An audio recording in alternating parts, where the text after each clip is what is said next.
Hello again, everyone.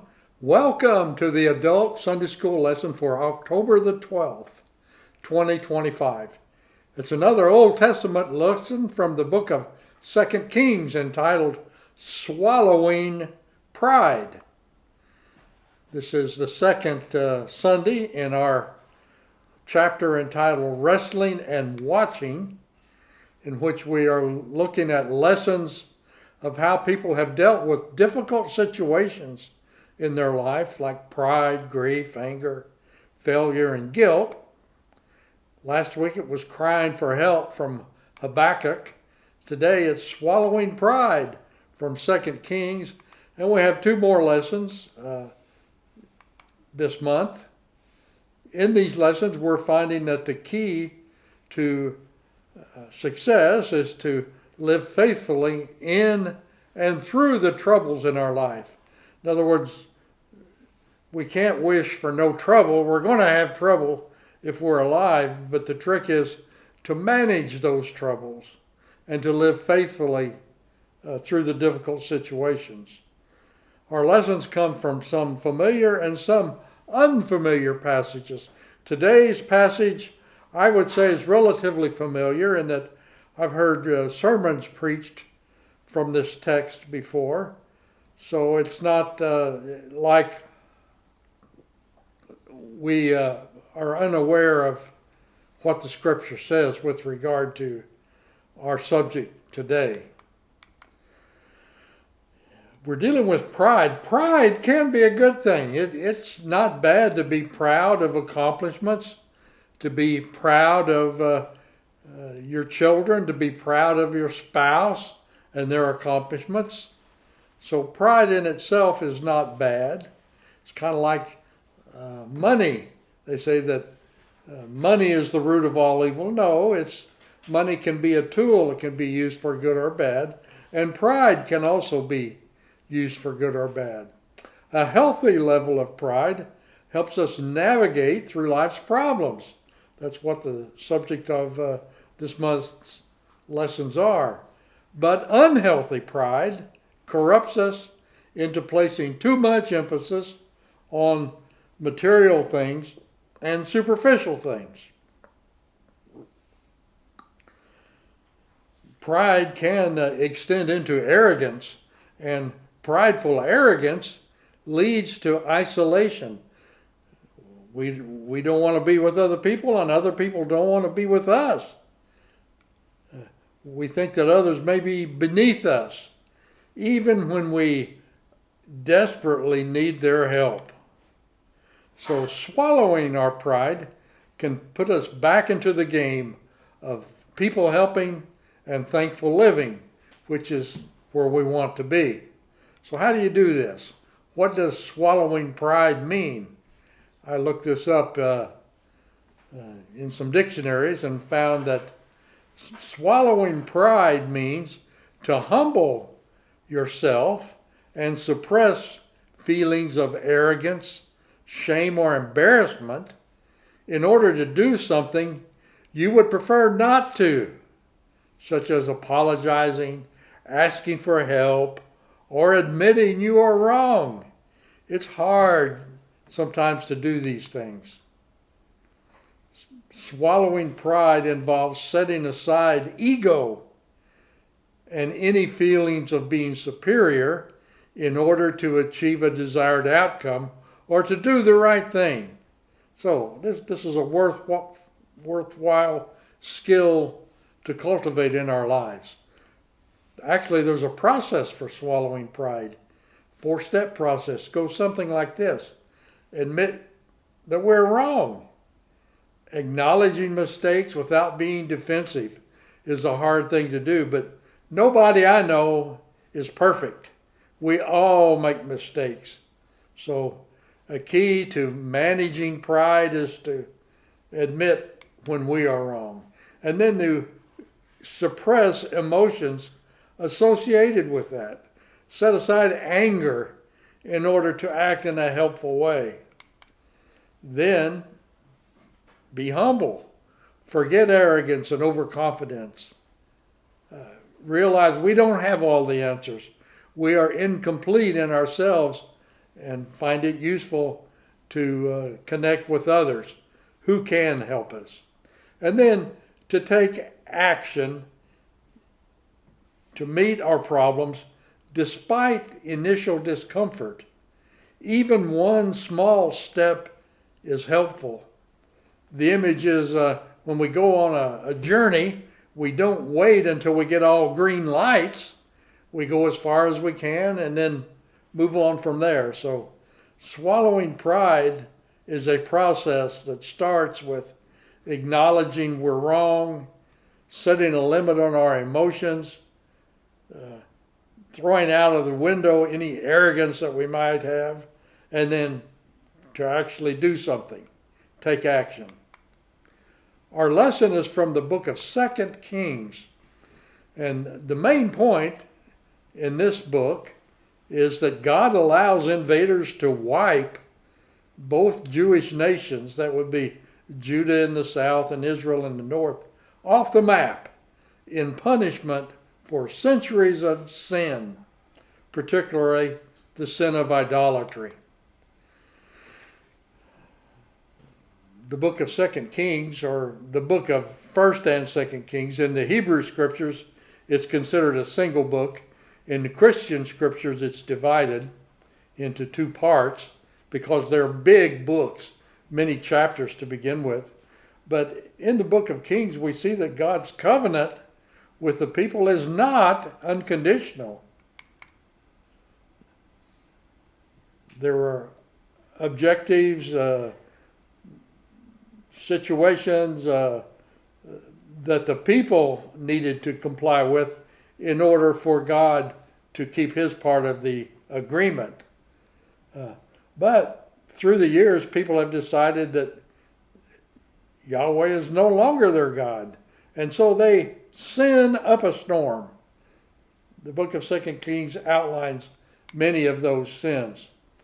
Prophets are in the land to remind people of the consequences of their waywardness, but this is to little avail, for the Jewish nation dies out in 585 or 586.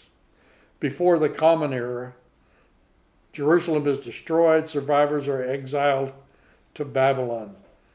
The nation of Israel exists no more as a nation, although there are pockets of Jewish colonies all over the world, but the nation of Israel does not raise its head again until 1948. So that is the background about 2 Kings. Again, I'm going to quote from Clyde T. Francisco, who has written this wonderful Introducing the Old Testament book, which is quite useful for a layperson to understand these Old Testament books. Dr. Francisco was a beloved pastor. I've spoken to many of his students who speak glowingly of the faith that they acquired from dealing with Dr. Francisco. He was on staff at the seminary here for many years before he died at a rather early age. But his comments with regard to 2 Kings, or the book of Kings, is that the compiler or author of these books was a teacher who judged success in terms of conformity or non-conformity to the law of Moses in centralized worship. In other words, he's giving a history of the kings of the nation, and if the kings were successful, it was because they were following God's law. He taught, that is, Francisco, or the compiler of the book of 2 Kings, taught that sin inevitably brings punishment, but that faith and righteousness ultimately triumph. This author, compiler of the book of Kings, also stressed the need for social reform, that all people deserve to be treated with respect and honesty, which is a central theme in many of the Old Testament prophets. So thank you, Dr. Francisco, for that. When it comes to swallowing our pride, it's useful when we've done something wrong to admit it, be sorry for it, and try to move on. I found this quote that no one in history has ever choked to death from swallowing his pride. So one way to get beyond our problem is to admit our mistakes and our needs and seek connection with those who can help us. Today's story centers around a man named Naaman. I think that's how you pronounce the name. He is not a Jewish person. He would be a Gentile from Syria. He was a very brave, accomplished general who had a serious problem, a desperate problem that he needed help for, but his pride kept him from addressing it in a most direct way. So Naaman learns to check his pride, and in so doing is benefited greatly. The story comes from 2 Kings. We're reading several scriptures from 2 Kings. It's not one continuous story, but I'm going to read these verses as to set the stage. A desperate situation is described here. Naaman, commander of the army of the king of Aram, which is in Syria, was a great man and in high favor with his master, because by him the Lord had given victory to Aram. The man, Naaman, though a mighty warrior, suffered from a skin disease. Now the Arameans, on one of their raids, had taken a young girl captive from the land of Israel, and she served Naaman's wife. She said to her mistress, "If only my Lord were with the prophet who is in Samaria, he would cure him of his skin disease." But when Elisha, the man of God, heard that the king of Israel had torn his clothes, he sent a message to the king. "Why have you torn your clothes? Let him come to me, that he may learn that there is a prophet in Israel." So Naaman came with his horses and chariots and halted at the entrance of Elisha's house. Elisha sent a messenger to him, saying, "Go, wash in the Jordan 7 times, and your flesh shall be restored, and you shall be clean." That's a rather disconnected story. Not all the connecting pieces are explicitly explained there, but the situation was that Naaman was a mighty warrior, experienced commander, but ashamed of his skin disease. The commentators say it was probably leprosy, but the word that's translated skin disease is used for a multitude of maladies. It doesn't have to be exactly leprosy, but probably was. No doubt it was a serious disease. What's worse, what made Naaman's pride fester was that he's pitied by some folks who are far below him on the social scale. So Naaman would be kind of a noble, accomplished veteran that the king had great confidence in. And in a caste society, there would be many others below his station of life, but they, in their low social standing, looked down on Naaman because of his disease. So that made Naaman angry and prideful all the more. But his wife's servant, a young Hebrew girl that was acquired during a a raid, suggests that the prophet Elisha could heal Naaman. But Naaman's pride prevents him from approaching Elisha directly. So Elisha didn't take the word, didn't seek out Elisha, but he sought an intermediary. So the situation is a Jewish servant girl tells Naaman's wife about this prophet in Israel named Elisha. So instead of seeking out Elisha directly, Naaman asks his Syrian king to send a letter to the king of Israel seeking assistance for Naaman. So he didn't have the confidence. He was too prideful to seek out this prophet of Israel directly. But the Israelite king fears a trap. You know, this is a foreign power that they have fights with and skirmishes with. So he doesn't want to help Naaman. He doesn't intervene directly. But when Elisha hears about the situation, he says, no problem. He tells the king, just send Naaman to me and I'll handle it. You don't have to even be involved. So the meeting between Naaman and Elisha does not go well. Elisha is not impressed by Naaman's evident show of power or status, in that he doesn't even come to the door to greet this. Here comes Naaman with his horses and soldiers, and a high-class ruler.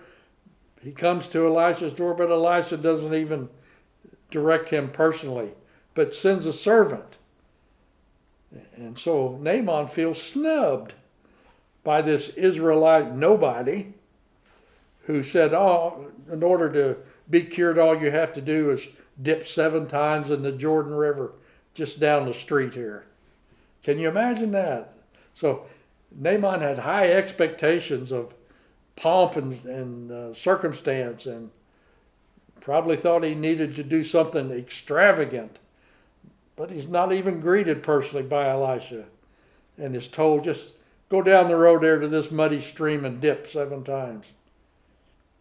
It didn't play well with him. So Naaman, full of pride, didn't follow these directions. He went back unhealed. So let's continue the story here in the 5th chapter, which says, he, Naaman, turned and went away in a rage. But his servants approached him and said to him, Father, if the prophet had commanded you to do something difficult, would you have done it? How much more when all he said to you was, wash and be clean?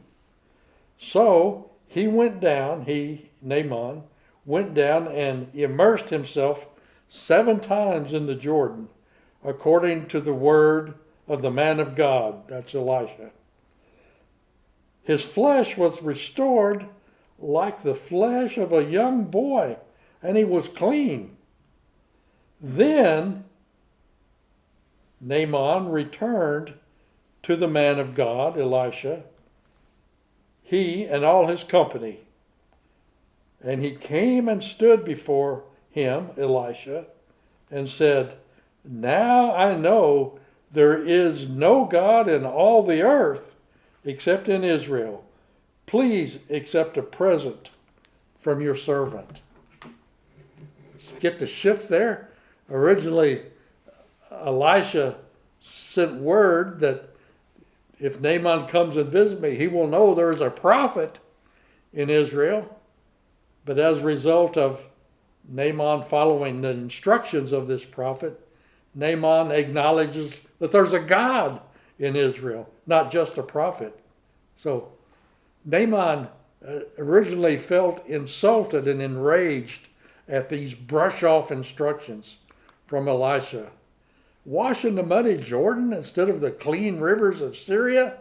Ridiculous.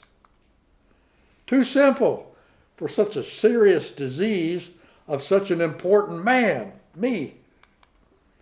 But his own servants, not his wife's servants, intervene. And they reason with him. They say, had Elisha demanded a difficult solution, you would have obeyed it, wouldn't you? Yeah. Well, why not just try this simple cure? So, Naaman goes to the Jordan just down the street a ways, dips 7 times, and to his amazement, Naaman is healed. He was too full of himself with pride in order to swallow it and do what this man of God instructed him to do. And oftentimes that's our problem. What prevents us from swallowing our pride is that we are already too full of pride to add anything else. So, Naaman relents and follows Elisha's instructions.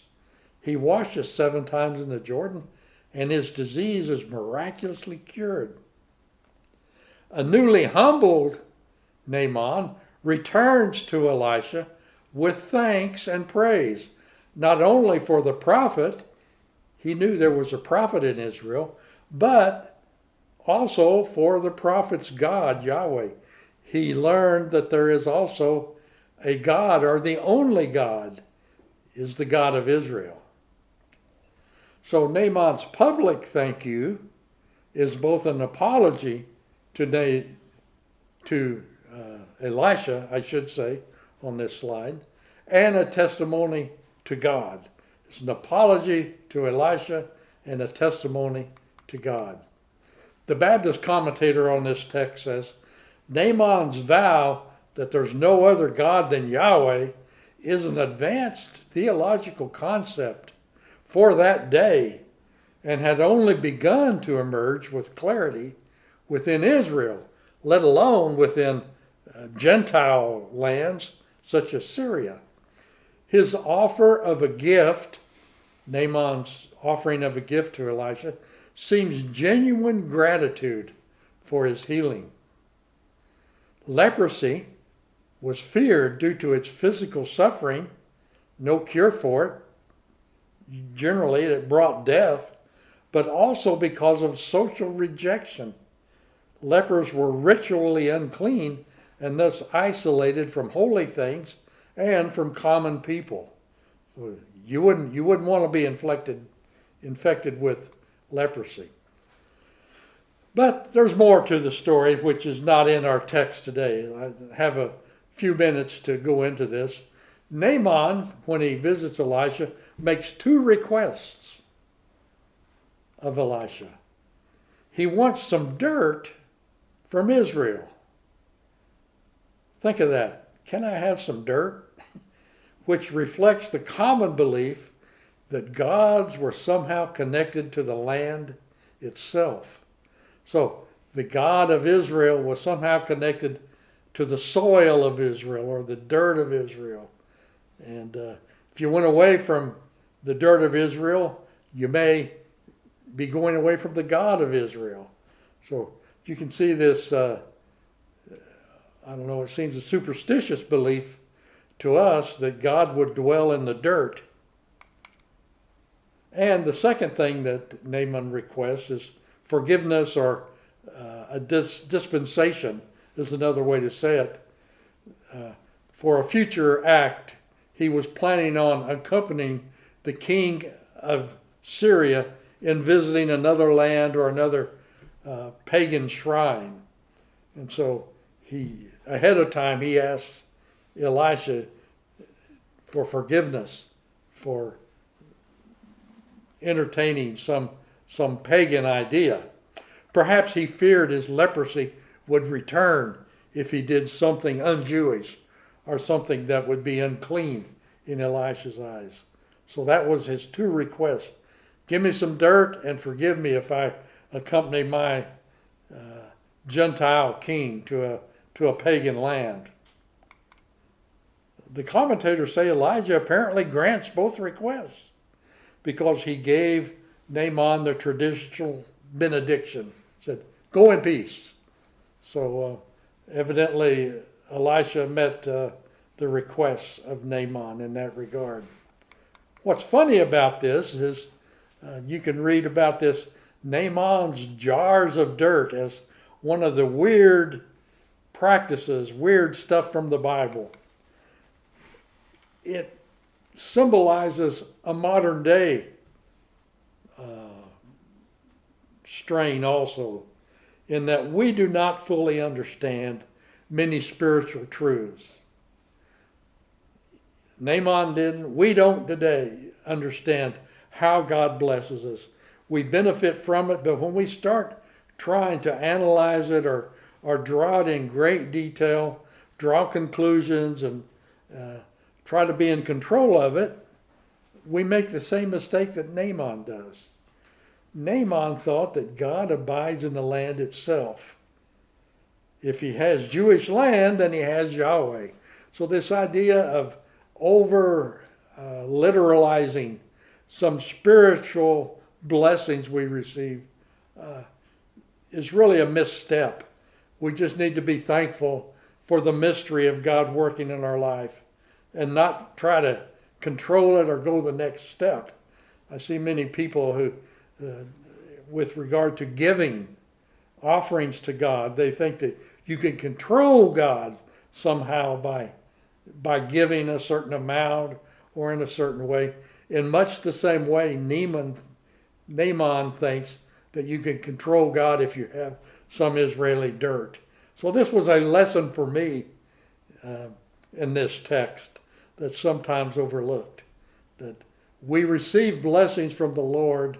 We should enjoy it, be thankful for it, but not try to manage it as though we're in control of it in some way. So it's a lesson that I'm going to remember and put into practice from time to time.